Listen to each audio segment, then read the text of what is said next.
Good morning, everyone. Special to you, ma'am. I am Norsha May Dinunang. So, this is my report all about Batas Pambansa Blg 232, an act providing for the establishment and maintenance of integrated system of education. General Provisions, Chapter 1, Preliminary Matters, Section 1, Title, This Act shall be known as Education Act 1982. Section 2, Coverage. This Act shall apply to and govern both formal and non-formal system in public and private schools in all levels of the entire educational system. Chapter 2, Declaration of Basic State Policy and Objectives. Section 3, Declaration of Basic Policy. It is the policy of state to establish and maintain a complete, adequate, and integrated system of education relevant to the goals of national development. Toward this end, the government shall ensure within the context of a free and democratic system, maximum contribution of the educational system to the attainment of the following national development goals. So in this section, to achieve and maintain an accelerating rate of economic development and social progress, to ensure the maximum participation of all people in the attainment and enjoyment of the benefits of such growth, and to achieve and strengthen national unity and consciousness and preserve development and promote desirable cultural, moral, and spiritual values in changing the world.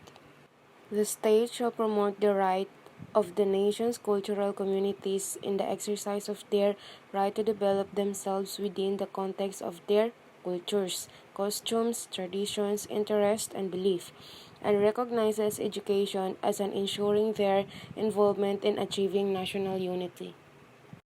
Section number 4, Declaration of Objectives. The educational system aim to, number 1, provide for a broad general education that will assist each individual in the peculiar ecology of his own society. 2a, attain his potential as a human being. B, enhance the range and quality of individual and group participation in the basic function of society. And C, acquire the essentials educational foundation of his development into productive and versatile citizen. Number 2, train the nation's manpower in middle-level skills required for national development. Number 3, develop the professions that will provide leadership for the nation in the advancement of knowledge for improving the quality of human life. And last, respond effectively to changing needs and conditions of nation through a system of educational planning and evaluation. So let's proceed to the educational community, Chapter 1, Preliminary Provisions, Section 5, Declaration of Policy and Objectives. It is likewise declared government policy to foster at all the times a spirit of shared purpose and cooperation among the members and elements of the educational community and between the community and the other sectors of society, in the realization that only in such an atmosphere can be true goals and objectives of education be fulfilled. So in this section, it is promote the social and economic status of all school personnel, uphold their rights, define their obligations, and improve their living and worker conditions and career prospects. In Section 6, Defined and Coverage.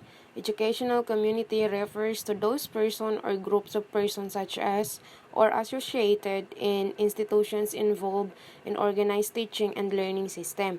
So, in this section, napapaloob dito yung parents, students, and school personnel, which is teaching or academic staff, school administrators, academic non-teaching personnel, and non-academic personnel.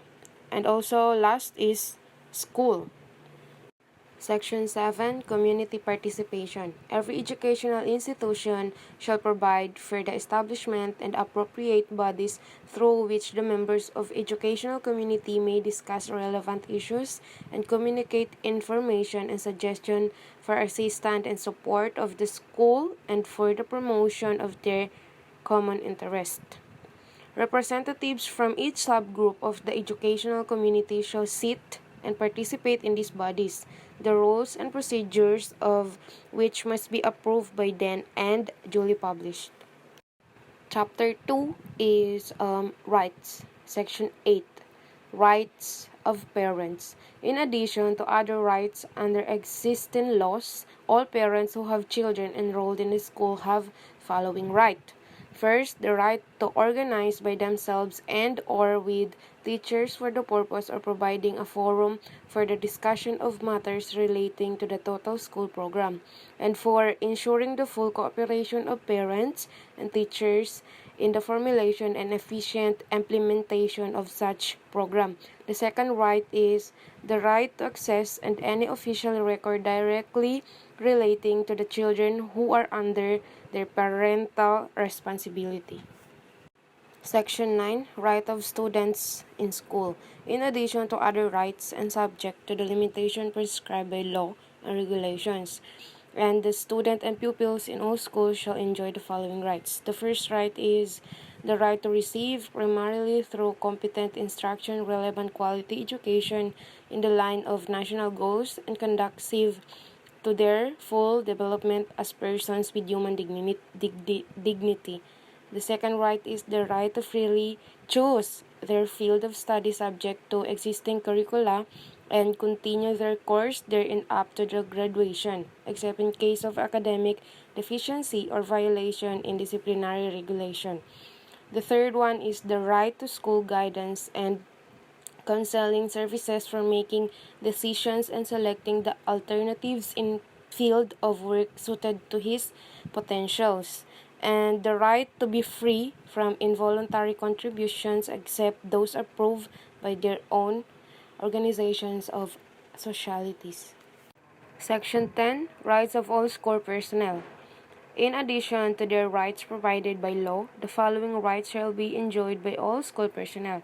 First is the right to free expression of opinion and suggestions, and to effective channels of communication with appropriate academic and administrative bodies of school or institution. The second one is the right to be provided with free legal service by the appropriate government office in the case of public school personnel, and through the school authorities concerned in the case of private school personnel when charged in administrative, civil, and or criminal proceedings by parties other than the school or regulatory authorities concerned for actions committed directly in lawful discharge of personnel duties and in defense of school policies. And last is the right to be free from involuntary contribution except those imposed by their own organizations. Section 11. Special rights and or privileges of teaching and academic staff. Further to the rights mentioned in preceding section, every member of teaching or academic staff shall enjoy the following rights or privileges. The first is the right to be free from compulsory assignments not related to their duties as defined in their appointments and employment contracts unless therefore conformably to existing the law. The second is the right to intellectual property consistent with applicable laws. The third, teachers shall be deemed persons in authority when in the discharge of law, duty, and responsibilities, and shall therefore be accorded due respect and protection. The last is teachers shall be accorded the opportunity to choose alternative career line either in school administrations, in classroom teaching, or others for purpose or career advancement. Section 12. Special rights of school administrators. School administrators shall, in accordance with existing laws, regulation, and policies of the Ministry of Education, culture, and sports be accorded sufficient administrative discretion necessary for the efficient and effective performance of their school function. School administrations shall be deemed person in authority while in the discharge of lawful duties and responsibilities, and shall therefore be accorded due respect and protections. Section 13. Rights of schools. In addition to other rights provided for by law, schools shall enjoy the following. The first one is the right of their governing boards or lawful authorities to provide for the proper governance of the school and to adopt and enforce administrative or management system. The second is the right of institution of higher learning to determine on academic grounds who shall be admitted to study, who may teach, and what shall be subjects of the study and research. Let's proceed in Chapter 3, Duties and Obligations. Section 14, Duties of Parents. In addition to those provided for under existing laws, all parents shall have the following duties and obligation. First, parents individually or collectively through the school system shall help carry out the educational objectives in accordance with national goals. Second, parents shall be obligated to enable their children to obtain elementary education and shall strive to enable them to obtain secondary and higher education in pursuance of the right formation of the youth. The third one is parents shall cooperate with the school in the implementation of school program curricular and co-curricular. Section 15. Duties and responsibilities of students. In addition to those provided for under existing laws, everything students shall promote and maintain the peace and tranquility of the school by observing the rules and discipline and by exerting efforts to attain relationships with fellow students, the teaching and academic staff, and the school personnel, and exercise his rights responsibly in the knowledge that he is answerable for any infringement or violation of the public welfare and of the rights of others. Section 16. Teacher's obligation. Every teacher shall, number 1, perform his duty to the school by discharging his responsibilities in accordance with the philosophy, goals, and objectives of the school. Participate as an agent of constructive social, economic, moral, intellectual, cultural, and political change in his school and the community within the context of policies. Section 17. School Administrators' Obligations. Every school administrator shall perform his duty to the school by discharging his responsibilities in accordance with the philosophy, goals, objectives of the school. Observe due process, fairness, promptness, privacy, constructiveness, and consistency in disciplining his teachers and other personnel. Maintain adequate records and submit required report to the Ministry of Education, Culture, and Sports. Section 18. Obligations of academic non-teaching personnel. Academic non-teaching personnel shall, number 1, improve himself professionally by keeping abreast of the latest trends and techniques on his profession. Second, assume, promote, and maintain a professional attitude towards his work, students, teachers, administrators, and administrative staff, and relate with them in a supportive and cordial manner. And the last is promote and maintain an atmosphere conducive to service and learning. The Educational Systems, Chapter 1, Formal Education. So, Section 19, Declaration of Policy. The state recognizes that formal education or the school system is society's primary learning system and therefore the main instrument of the achievement of the country's educational goals and objectives. Section 20, Definition. Formal education refers to the heritage hierarchically structured and chronologically graded learning organized and provided by the formal school system, and for which certification is required in order for the learner to progress through the grades or move to higher levels. Formal education shall correspond to the following levels. So first is elementary education. The first stage of compulsory formal education primarily concerned with the providing basic education and usually corresponding the 6 or 7 grades, including preschool program. Second is secondary education, the state of formal education following the elementary level, concerned primarily with continuing basic education and expanding it to include the learning of employable, gainful skills, usually corresponding to 4 years of high school. And last is tertiary. Tertiary education, post-secondary schooling, is higher education leading to a degree in specific profession or discipline. Section 21. Objectives of elementary education. The objectives of elementary education are: first, to provide the knowledge and develop skills, attitude, and values essential to personal development and necessary for living in contribution, developing and changes social. Second, to provide learning experience which is increase the child's awareness of and responsiveness to change in and just demands of society, to prepare him for constructive and effective involvement. And last is to promote work experience which develop the child's orientation to the world of work and creativity and prepare himself to engage in honest and gainful work.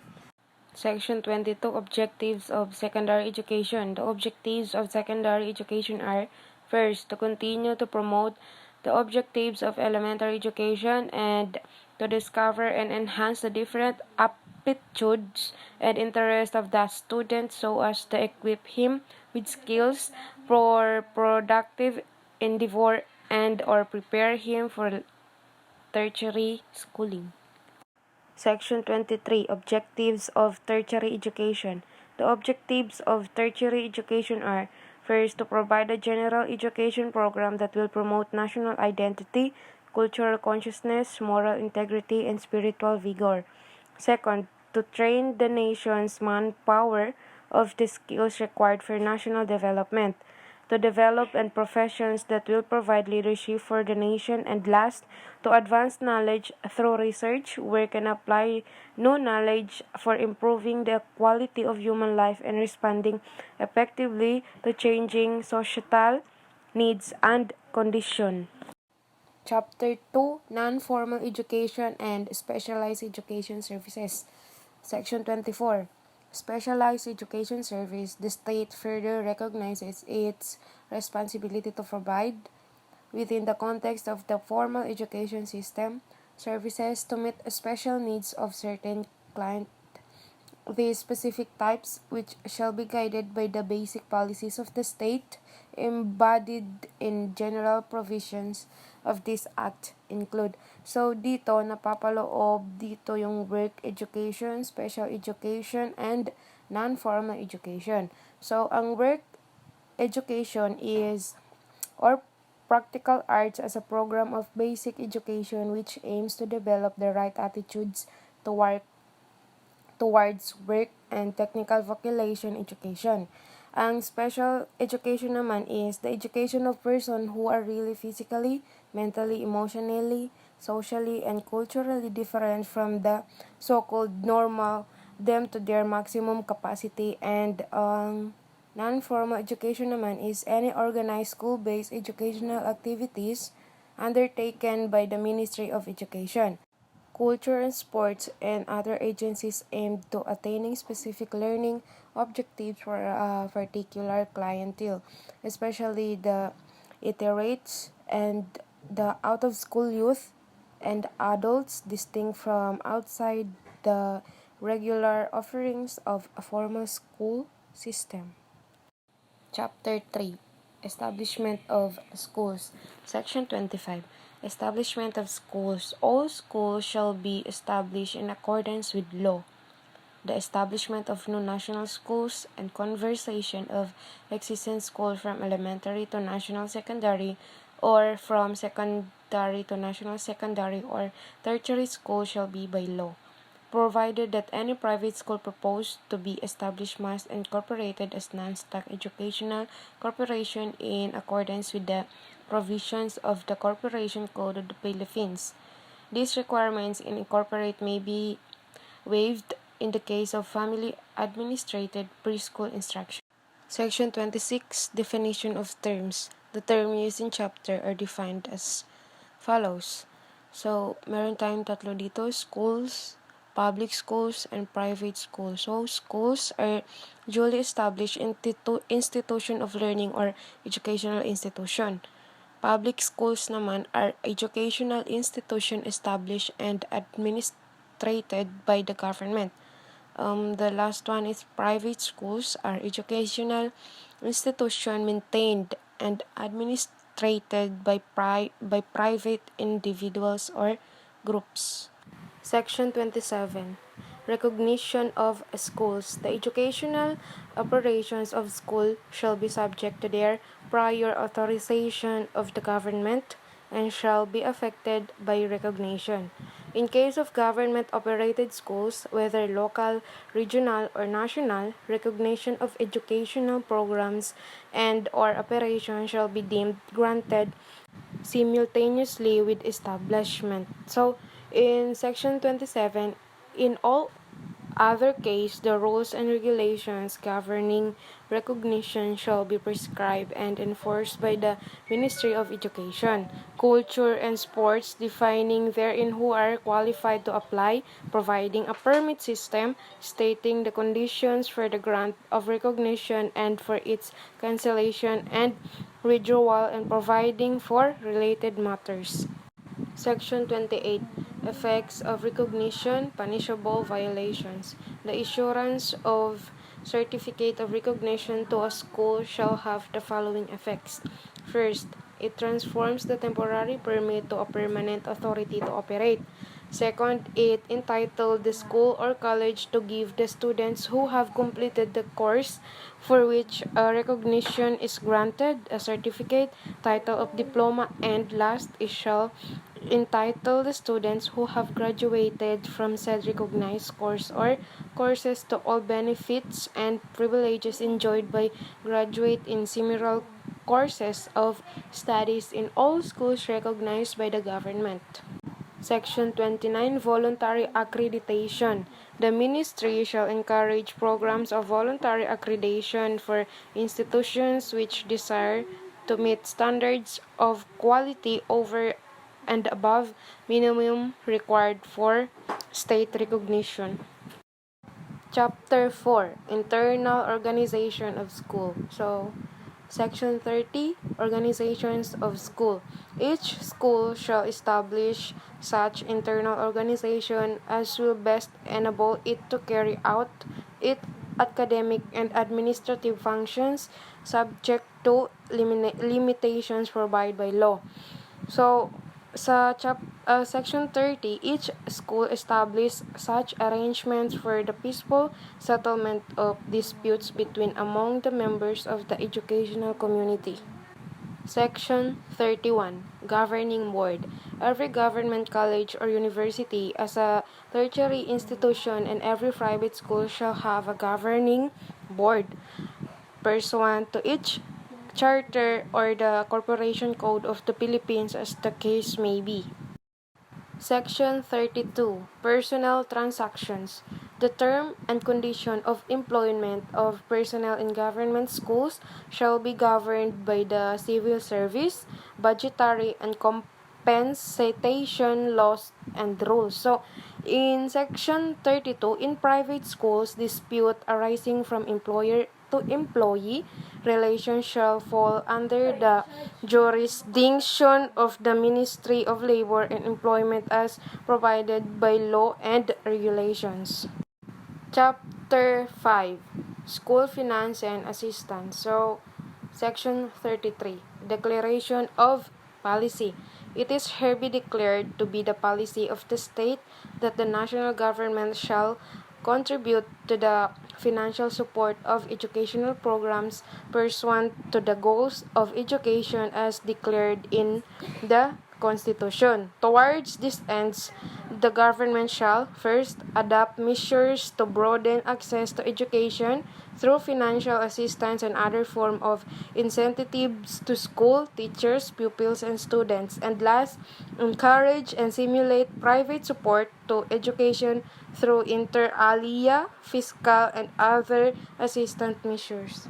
So, letter A, funding of public schools. Section 34, national funds. Public schools shall continue to be funded primarily from national funds, provided that local governments shall be encouraged to assume operation of local public schools on the basis of national fund participation and adequate revenue sources which may be assigned by the national government for the purpose. Section 35, Financial Aid and Assistance to Public Secondary Schools. The national government shall extend financial and assistance to public secondary schools established and maintained by local governments, including barangay high schools. Section 36, Share of Local Government. Provinces, cities, and municipalities and barangays shall appropriate funds in their annual budgets for the operation and maintenance of public secondary schools on the basis of national fund participation.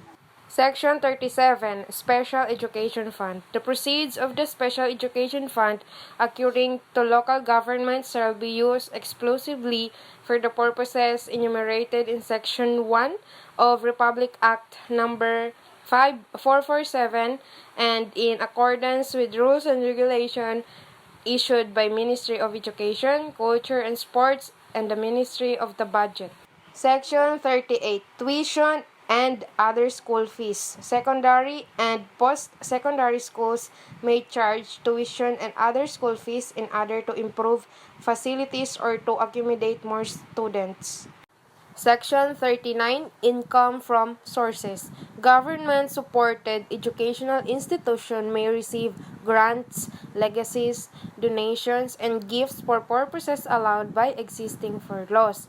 Furthermore, income generated from production activities and from auxiliary enterprises may be retained and used for schools concerned in accordance with rules and regulations.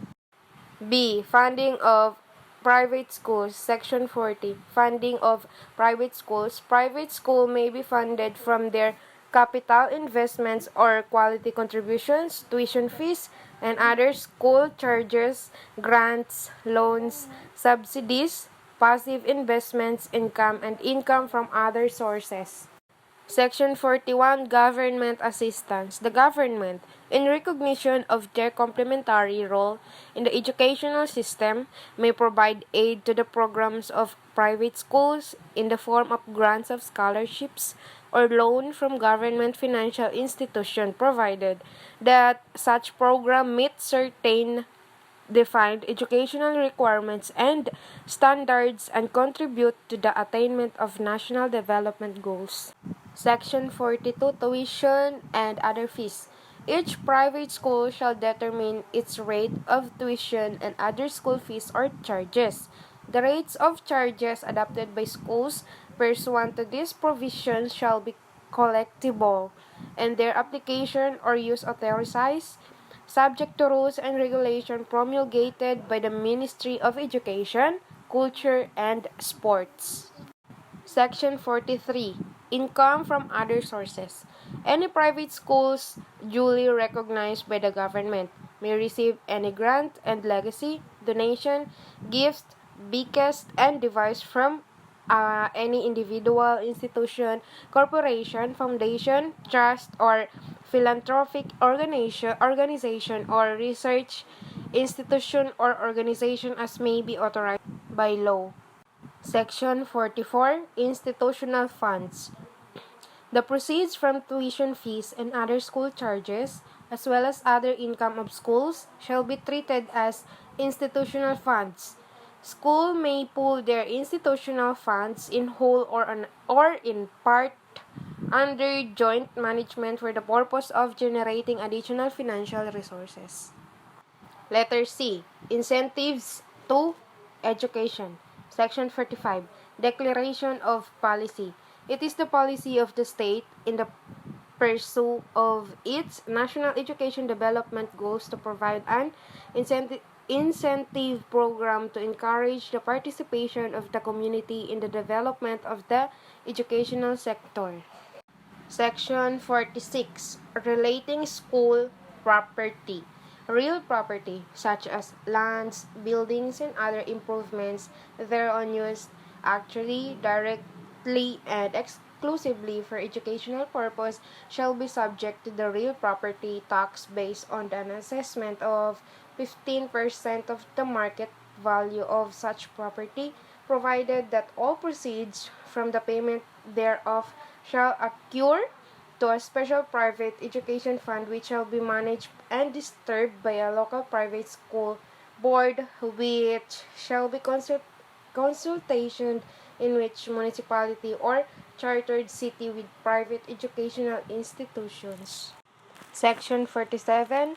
Relating to gifts or donation to schools. All gifts or donation in favor of any school, college, or university recognized by the government shall not subject to tax, provided that such gifts or donations shall be for improvement of classroom and laboratory or library facilities, and shall not inure to the benefit of any officer, director, official, or owner or owners of the school, or paid out a salary, adjustments, or allowance of any form of nature whatsoever, except in support of faculty and or professional chairs. Section 48. Relating to earnings from established scholarship funds. All earnings from the investment of any duly established scholarship fund of any school recognized by the government, constitution from gifts to the school and or from contribution or other resources assigned to said fund by the school. Section 49. School Dispersal Program. All gains realized from the sale, disposition, or transfer of property, real or personal, of any duly established private school, college, or university in pursuance of a school dispersal program of the government or of the educational institution as approved by the government. Section 50. Conversion to educational foundations. An educational institution may convert itself into a non-stock, non-profit educational foundation in accordance with the implementing rules to be issued jointly by the Ministry of Education, Culture, and Sport of the Ministry of Finance. Letter D. Assistant to students. Section 51. Government assistant to students. The government shall provide financial assistance to financially disadvantaged and deserving students. Such assistance may be in the form of state scholarships, grants in aid assistance from educational loan fund, or subsidized tuition rates in state college and universities, and all of the above and similar assistance programs shall provide for reserve quotas for financially needed but academically qualified students from the national cultural communities. Section 52. Grant of scholarship pursuant to existing laws. Educational institutions shall be encouraged to grant scholarships to students pursuant to the provision of existing laws, and such scholarship measures as may hereinafter be provided by law. Section 53. Assistance from the private sector. The private sector, especially educational institutions, business, and industry, shall be encouraged to grant financially assistance to students, especially those undertaking research in the fields of science and technology or in such projects as may be necessary within the context of national development. The Ministry of Education, Culture, and Sports. Chapter 1. General Provisions. Section 54. Declaration of Policy: the administration of the education system and pursuant to the provisions of the Constitution. The supervision and regulation of educational institutions are hereby vested in the Ministry of Education, Culture, and Sports without prejudice to the provisions of character of any state college and universities. Section 55. Organization.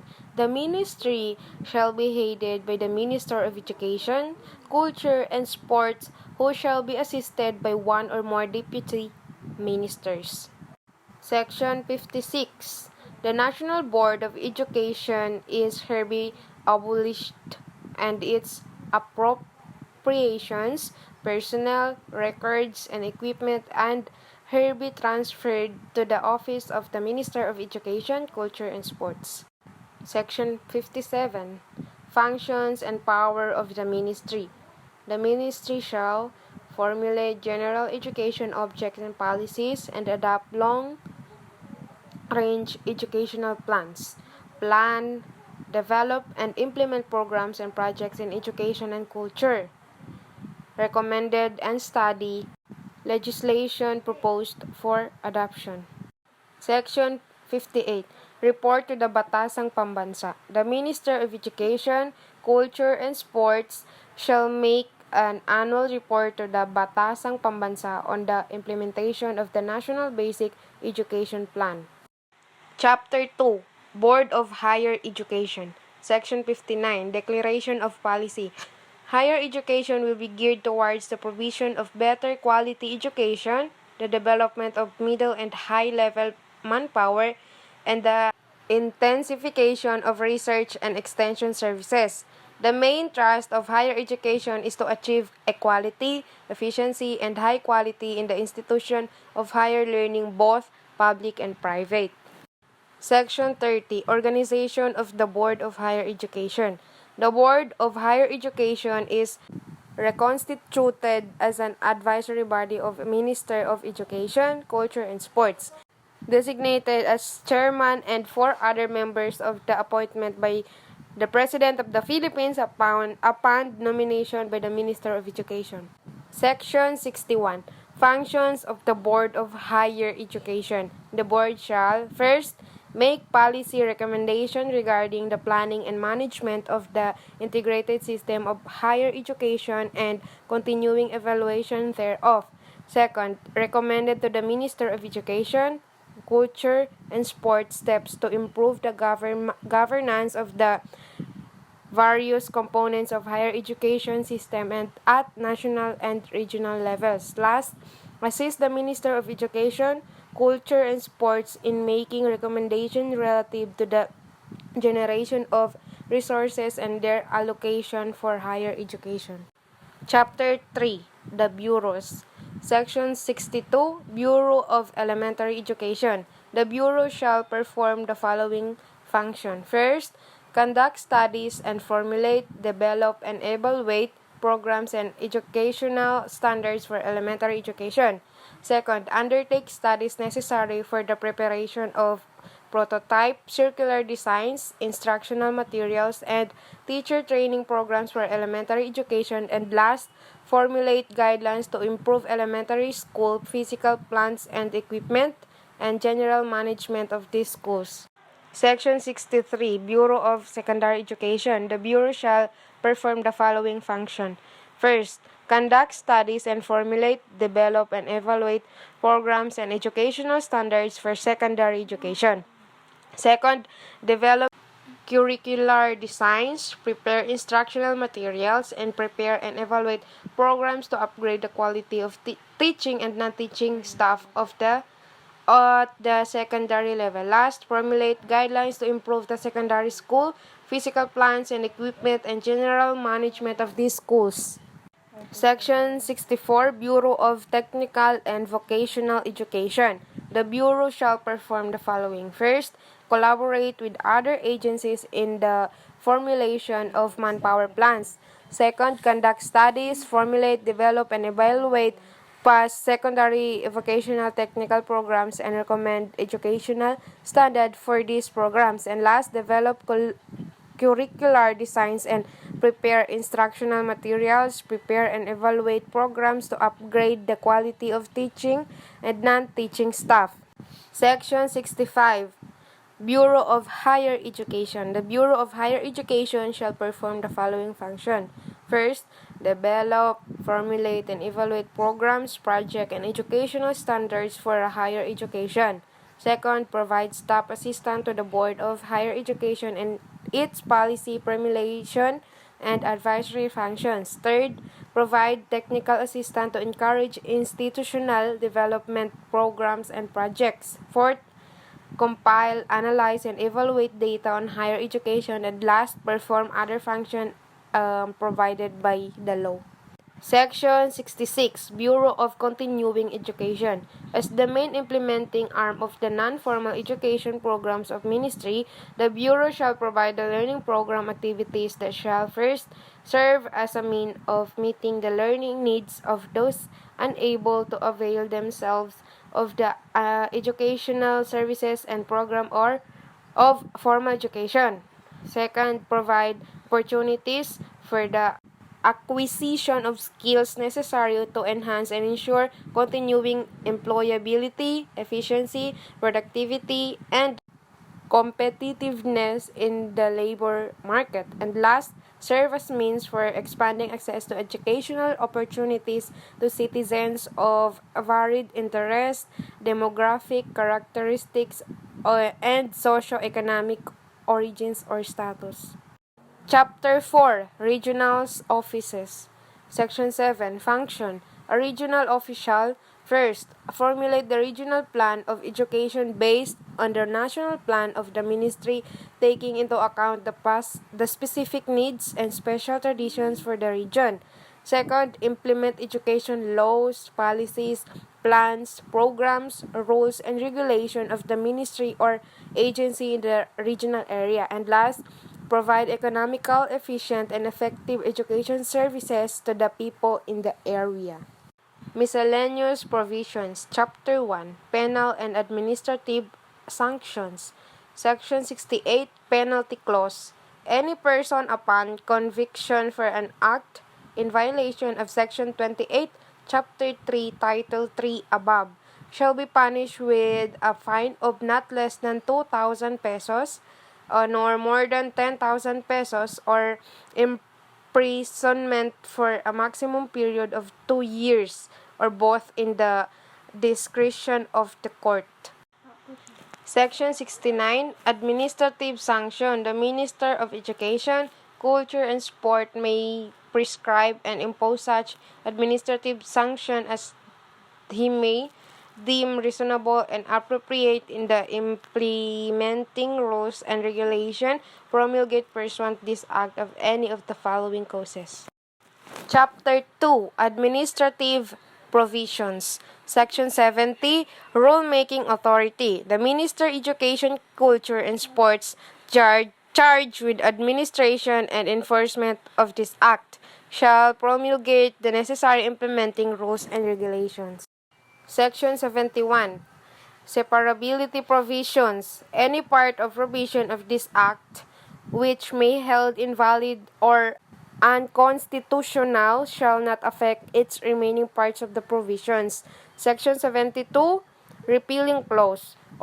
All laws or parts thereof inconsistent with any provision of this act shall be deemed repealed or modified as the case may be. And last is Section 73, Effectivity. This act shall take effect upon its approval. So, that's all, and thank you for listening. Once again, I'm Norsha May Dino now.